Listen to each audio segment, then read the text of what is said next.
पाक फौज के सिपाही सिर्फ सरहदों पर ही नहीं, इज्जत के भी रखवाले। एयरफोर्स के बहादुर ग्रुप कैप्टन नासिम खातून को बचाते हुए शहीद हो गए।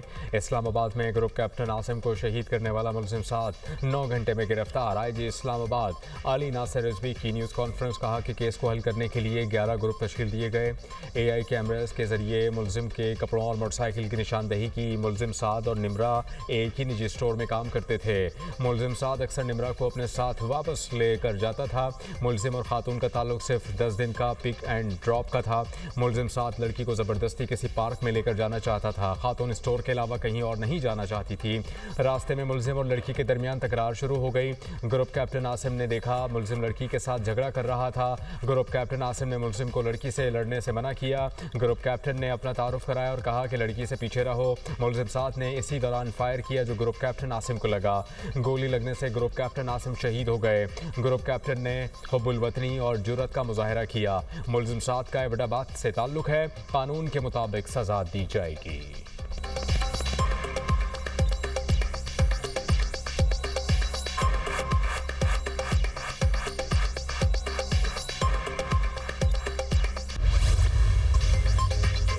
गैर मुल्की लड़कियों की बाजियाबी के लिए घर पर छापा मारा। फैमिली ने बताया ये नायब वज़ीर आज़म के रिश्तेदार हैं। बड़ी शख्सियत के रिश्तेदार होने पर आला अफसरान ने कानूनी कार्रवाई का हुक्म दिया। वज़ीर आला पंजाब ने भी कहा कि केस को 100% मेरिट पर डील करना है।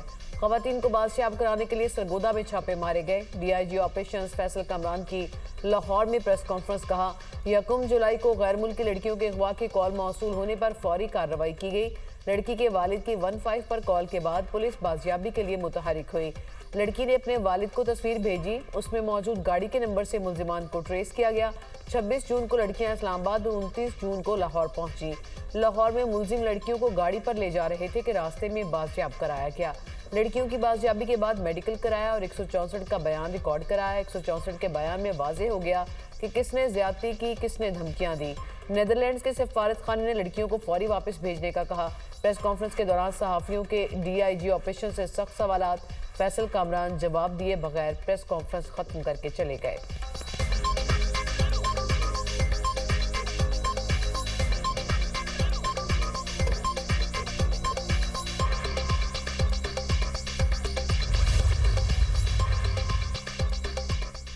लाहौर डिफेंस में गैर मुल्की ख़वातीन के अखबार और मुबैना ज़्यादती का केस। गैर मुल्की ख़वातीन को वीडियो लिंक के ज़रिए शामिल तफ्तीश किया जाएगा। पुलिस ज़राए के मुताबिक ज़रूरत पड़ने पर सिफारत खाने से रब्ता करके ख़वातीन को पाकिस्तान भी बुलाया जा सकता है। ख़वातीन ने मोबाइल फ़ोन फॉरेंसिक के लिए देने से इनकार कर दिया था। मुलज़िमान के मोबाइल फ़ोन फॉरेंसिक के लिए भेजे जा चुके हैं। FIR में नामजद मुलजिम बॉस का किरदार भी सामने आ गया। मुलजिम बॉस का नाम वहीद और ओकाड़ा का रिहायशी है। बॉस को रज़ा डार ने ख़वातीन को डराने धमकाने के लिए बुलाया था। पुलिस ज़राए के मुताबिक बॉस और उसके गनमैन ने गैर मुल्की ख़वातीन को जान से मारने की धमकियां दी और तशद्दुद किया। बॉस के सिक्योरिटी गार्ड ने गैर मुल्की खातून के साथ मुबैना ज़्यादती की। वहीद उर्फ बॉस और उसके 2 गनमैनों को पुलिस ने गुज़श्ता रोज़ गिरफ्तार कर लिया था।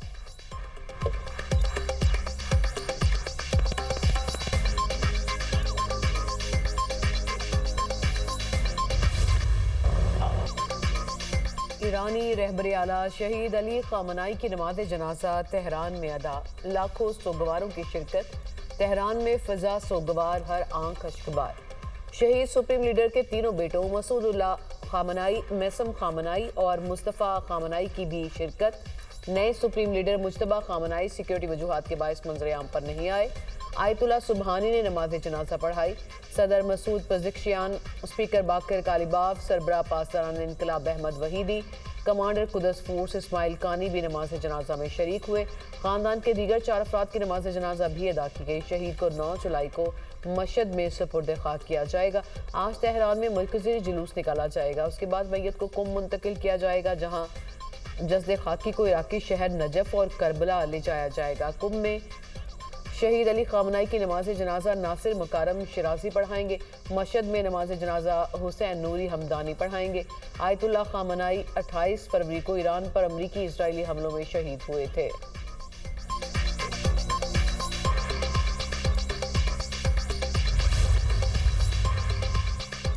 70 से ज़ायद ममालिक के नुमाइंदगान की शहीद आयतुल्लाह अली ख़ामनाई की ताज़ियती तक़रीबात में शिरकत। पाकिस्तान, सऊदी अरब, कतर, ओमान और दीगर ममालिक के वफूद ने खिराज अक़ीदत पेश किया।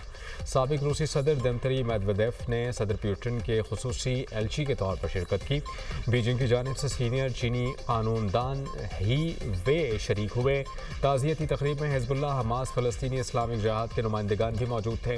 ईरान के वज़ीर ख़ारिजा अब्बास अराग़ची ने सोशल मीडिया पर बयान में कहा कि ताज़ियती तक़रीब दोस्त और अरब ममालिक के नुमाइंदगान की शिरकत से मज़ीद अहमियत इख्तियार कर गई। ये मौका ख़ित्ते के ममालिक के मुश्तरका ताल्लुकात की तारीख़ में हमेशा याद रखा जाएगा।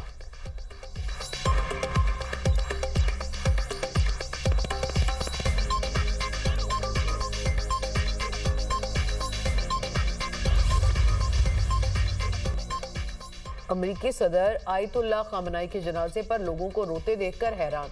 अमरीकी वेबसाइट एक्सियोस के मुताबिक ट्रंप ने इंटरव्यू में कहा, मैं समझता था कि लोग अली ख़ामनाई से नफरत करते हैं। अमेरिका चाहता तो ख़ामनाई के जनाजे में ईरानी क़यादत को निशाना बना सकता था। अमेरिका एक ही हमले में सबको ख़त्म कर सकता था, मगर ऐसा नहीं किया। हमला इसलिए नहीं किया कि फिर मुज़ाकरात के लिए कोई न बचता। जौहरी मुज़ाकरात का रास्ता खुला रहने के लिए हमला नहीं किया। ईरान मुआहदा करने के लिए बेताब है। ईरान और अमेरिका ने जौहरी मुज़ाकरात एक हफ्ते के लिए मौखर करने पर इत्तफाक किया। ख़ामनाई की तदफीन के बाद जौहरी मुज़ाकरात दोबारा शुरू होंगे। इजरायली वज़ीर-ए-आज़म जानते हैं कि बॉस कौन है। नेतन्याहू ने मुझसे मुलाकात की दरख्वास्त की। डोनाल्ड ट्रंप ने यौम आज़ादी की तकरीब से खिताब में कहा, अमरीकी बहादुर और बेहतरीन कौम है। वाशिंगटन आज दुनिया भर में उम्मीद की किरण है। अमरीकी फ़ौज आज ज़्यादा मजबूत और ताकतवर है। अमरीका को कभी नाकाम नहीं होने देंगे।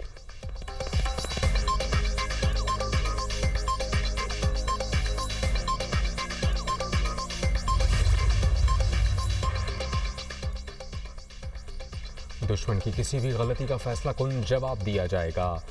हम एक लम्हा भी ज़ाया नहीं करेंगे और ना ही इस मौके को नज़रअंदाज करेंगे। ईरानी फ़ौज का ऐलान। तर्जुमान ब्रिगेडियर जनरल मोहम्मद अकरमी नया का कहना है कि जंग बंदी के दौरान ईरान ने अपनी जंगी सलाहियतों को मज़ीद मजबूत किया। ईरानी फ़ौज इस वक्फे को अपनी दिफाई और जंगी तैयारियों को बेहतर बनाने के लिए इस्तेमाल कर रही है। ईरानी army chief major general Amir Hatami ने कहा कि शहीद अली ख़ामनाई के कातिलों का ताक़ुब किया जाएगा। वो अपने अंजाम से नहीं बच सकेंगे। शहीद सुप्रीम लीडर ने इज़्ज़त, आज़ादी और कौमी वक़ार का रास्ता मुतय्यन किया। ईरान के मुसल्लह अफ़वाज सुप्रीम लीडर मुज्तबा ख़ामनाई की क़यादत में फ़राइज़ अंजाम देती रहेंगी।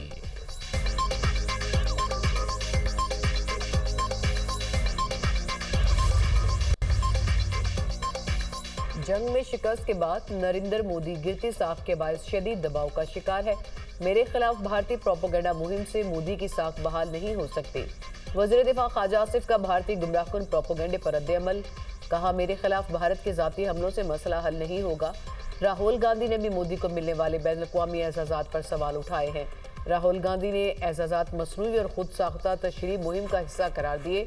खुद साख्ता तशरीह मुहिम से मोदी की साख आलमी शोबदाबाज के तौर पर उभरी।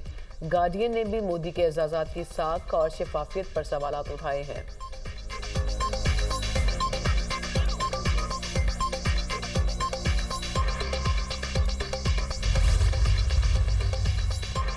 मुसल्लह अफ़वाज ने फील्ड मार्शल शहीद आसिम मुनीर की क़यादत में मार्का हक जीता।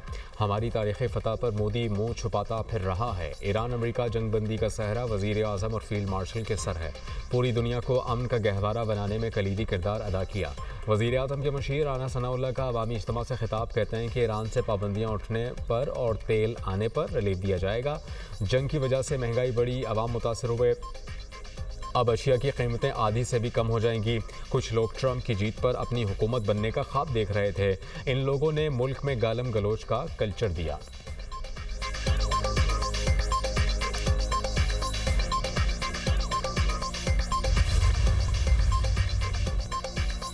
वेनेजुएला में 24 जून को आने वाले खौफनाक जल्जलों से हलाकतों की तादाद 2954 हो गई। जल्जले के बायस 16,592 अफराद जख्मी हुए। 6,309 अफराद बेघर। जल्जले से तबाह इमारतों के मलबे से लापता अफराद की तलाश जारी।